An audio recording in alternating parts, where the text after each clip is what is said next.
ಇವತ್ತು ಸಂಜೆ ದೆಹಲಿಗೆ ತೆರಳುತ್ತಾರೆ ಮುಖ್ಯಮಂತ್ರಿ ಡಿಕೆ ಶಿವಕುಮಾರ್ ಅವರು. ಸಿಎಂ ಜೊತೆಗೆ ಬಿಕೆ ಹರಿಪ್ರಸಾದ್ ದೆಹಲಿಗೆ ಪ್ರಯಾಣ ಬೆಳೆಸುವಂತ ಸಾಧ್ಯತೆ ಕಂಡು ಬರ್ತಾ ಇದೆ.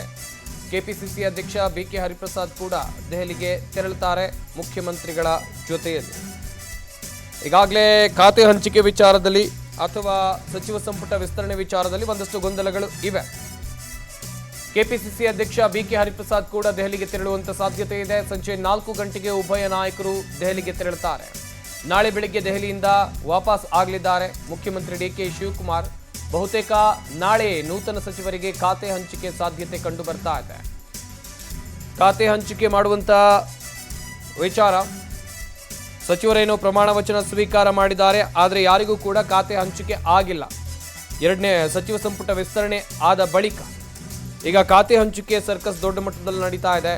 ಒಂದಷ್ಟು ಹಿರಿಯ ನಾಯಕರು ಪ್ರಬಲ ಖಾತೆಗೆ ಡಿಮ್ಯಾಂಡನ್ನು ಇಟ್ಟಿದ್ದಾರೆ ಎನ್ನಲಾಗ್ತಾ ಇದೆ. ಅಲ್ಲೂ ಕೂಡ ಜಟಾಪಟಿಗಳು ಜೋರಾಗ್ತಾ ಇವೆ. ಹೀಗಾಗಿ ಮುಖ್ಯಮಂತ್ರಿ ಡಿಕೆ ಶಿವಕುಮಾರ್ ಮತ್ತು ಕೆಪಿಸಿಸಿ ಅಧ್ಯಕ್ಷ ಬಿಕೆ ಹರಿಪ್ರಸಾದ್ ದೆಹಲಿಗೆ ತೆರಳಿ ಹೈಕಮಾಂಡ್ ನಾಯಕರನ್ನ ಭೇಟಿಯಾಗಿ ಅಲ್ಲಿ ಖಾತೆ ಹಂಚಿಕೆ ಕುರಿತಂತೆ ಚರ್ಚೆಯನ್ನ ಮಾಡಲಿದ್ದಾರೆ ಎನ್ನುವ ಮಾಹಿತಿ ಕೂಡ ಇದೆ. ಮಾಹಿತಿ ಕೊಡ್ತಾರೆ ನಮ್ಮ ಪ್ರತಿನಿಧಿ ರೂಪೇಶ್, ಲೈವ್ನಲ್ಲಿದ್ದಾರೆ. ರೂಪೇಶ್, ಈಗಾಗಲೇ ಒಂದಷ್ಟು ಪ್ರಬಲ ಖಾತೆಗಳ ಕುರಿತಂತೆ ಹಿರಿಯ ನಾಯಕರು ಡಿಮ್ಯಾಂಡ್ ಅನ್ನು ಇಟ್ಟಿದ್ದಾರೆ. ಖಾತೆ ಹಂಚಿಕೆಯಲ್ಲೂ ಕೂಡ ಒಂದಷ್ಟು ಗೊಂದಲ ಇವೆ ಎನ್ನಲಾಗ್ತಾ ಇದೆ. ಬಟ್ ದೆಹಲಿಗೆ ಹೋದಂಥ ಸಂದರ್ಭದಲ್ಲಿ ಖಾತೆ ಫೈನಲ್ ಮಾಡಬಹುದಾ ಅಥವಾ ನಾಳೆಯೇ ಖಾತೆ ಹಂಚಿಕೆ ಆಗುತ್ತಾ? ಹೇಗೆ ಸಂಪತ್, ಈಗ ಒಂದಿಷ್ಟು ಚೇಂಜಸ್ಗಳ ಮಾತುಗಳು ಬರ್ತಾ ಇದೆ. ಕೃಷ್ಣಪ್ಪರಿಗೆ ಕಾಂಪೋಸಿಟ್ ಮಾಡಿಕೊಡ್ಬೇಕಾದ್ರೆ ಬಾಲಕೃಷ್ಣ ಅಥವಾ ಚೆಲುವರಾಯಸ್ವಾಮಿ ರಾಜೀನಾಮೆ ಕೊಡಬೇಕು. KH ಮುನಿಯಪ್ಪನವರು ರಾಜೀನಾಮೆ ಕೊಟ್ಟರೆ ರೂಪ ಸಚಿವರಿಗೆ ಅನುಕೂಲ ಆಗುತ್ತೆ. ನಾಗೇಂದ್ರ ಅವರು ರಾಜೀನಾಮೆ ಕೊಟ್ಟರೆ ಇಲ್ಲಿ ಅನ್ನಪೂರ್ಣ ತುಕಾರಾಮ್ಗೆ ಮಣೆ ಹಾಕ್ಬೋದು. ಈ ಮೂಲಕವಾಗಿ ಮಹಿಳಾ ಪ್ರಾಬಲ್ಯ ಅಥವಾ ಮಹಿಳೆಯರಿಗೆ ನ್ಯಾಯ ಕೊಡಿಸುವಂಥ ಕೀರ್ತಿ ಸರ್ಕಾರಕ್ಕೆ ಬರುತ್ತೆ. ಹೀಗಾಗಿ ಎಲ್ಲ ತಂತ್ರಗಾರಿಕೆ ಸ್ಟ್ರಾಟಜಿಗಳು ಎಲ್ಲವೂ ಕೂಡ ಇದೆ.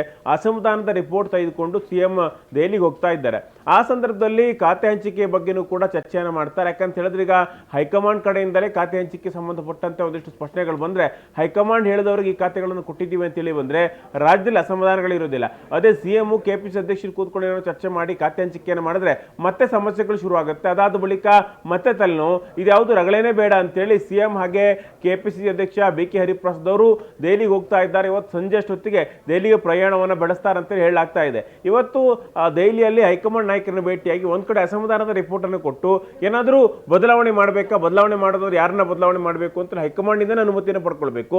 ಅದಾದ ಬಳಿಕ ಮತ್ತೆ ಈಗ ಸಂಪುಟದ ವಿಸ್ತರಣೆಯ ವೇಳೆಯಲ್ಲಿ, ಸಂಪುಟ ಖಾತೆ ಹಂಚಿಕೆ ವೇಳೆಯಲ್ಲಿ ಯಾರಿಗೆ ಪ್ರಬಲವಾಗಿರ್ತಕ್ಕಂಥ ಖಾತೆ ಬೇಕು, ಇನ್ನೂ ಕೂಡ ಒಂದಿಷ್ಟು ಖಾತೆಗಳು ಹಂಚಿಕೆ ಆಗಿರ್ಲಿಲ್ಲ, ಆ ಖಾತೆಗಳೆಲ್ಲ ಹಂಚಿಕೆ ಆಗಬೇಕಾಗುತ್ತೆ. ಆ ಖಾತೆ ಹಂಚಿಕೆ ಮಾಡಬೇಕ ಸಂದರ್ಭದಲ್ಲಿ ಮತ್ತೆ ಅಸಮಾಧಾನ ಸ್ಫೋಟ ಆಗ್ಬೋದು. ಹೈಕಮಾಂಡ್ ಒಪ್ಪಿಗೆಯನ್ನು ಪಡ್ಕೊಂಡು, ಹೈಕಮಾಂಡ್ ಅನುಮತಿಯನ್ನು ಪಡ್ಕೊಂಡು ಏನಾದರೂ ಅಸಮಾಧಾನ ಆದರೂ ಕೂಡ ಹೈಕಮಾಂಡ್ ನೆರವಿಗೆ ಬರುತ್ತೆ. DK ಶಿವಕುಮಾರ್ ಈ ಖಾತೆ ಹಂಚಿಕೆ ಮಾಡಲು ಮತ್ತೆ ಎಡವಟ್ಟುಗಳಾದ್ರೆ ಎಲ್ಲರೂ ಕೂಡ ರಾಜ್ಯದ ನಾಯಕರತ್ತನೇ ಬೋಟನ್ನು ತೋರಿಸ್ತಾರೆ. ಅದಕ್ಕೋಸ್ಕರ DK ಶಿವಕುಮಾರ್ ಯಾವುದರ ಇದೇ ಬೇಡ, ಅದಕ್ಕೂ ಜಂಜಾಟವೇ ಬೇಡ ಅಂತೇಳಿ ಈಗ ಹೈಕಮಾಂಡ್ ಮೊರೆ ಹೋಗಿದ್ದಾರೆ. ಹೈಕಮಾಂಡ್ ಇವತ್ತು ಒಂದು ಚರ್ಚೆ ಮಾಡಿ ಎಲ್ಲ ಒಂದು ಅಂತಿಮವಾಗಿರ್ತಕ್ಕಂಥ ಖಾತೆಗೆ ಸಂಬಂಧಪಟ್ಟಲ್ಲೂ ಕೂಡ ಒಂದಿಷ್ಟು ಅಂತಿಮ ನಿರ್ಣಯ, ಅದೇ ರೀತಿಯಾಗಿ ಸಚಿವರ ಬದಲಾವಣೆ ಕುರಿತಂತೂ ಕೂಡ ಅಂತಿಮ ನಿರ್ಣಯ ಹೊರಬೀಳಬಹುದು ಅಂತೇಳಿ ಹೇಳಲಾಗ್ತಾ ಇದೆ. ಸಂಪತ್, ಥ್ಯಾಂಕ್ ಯು ರೂಪೇಶ್ ತಮ್ಮ ಡೀಟೇಲ್ಸ್ಗಾಗಿ.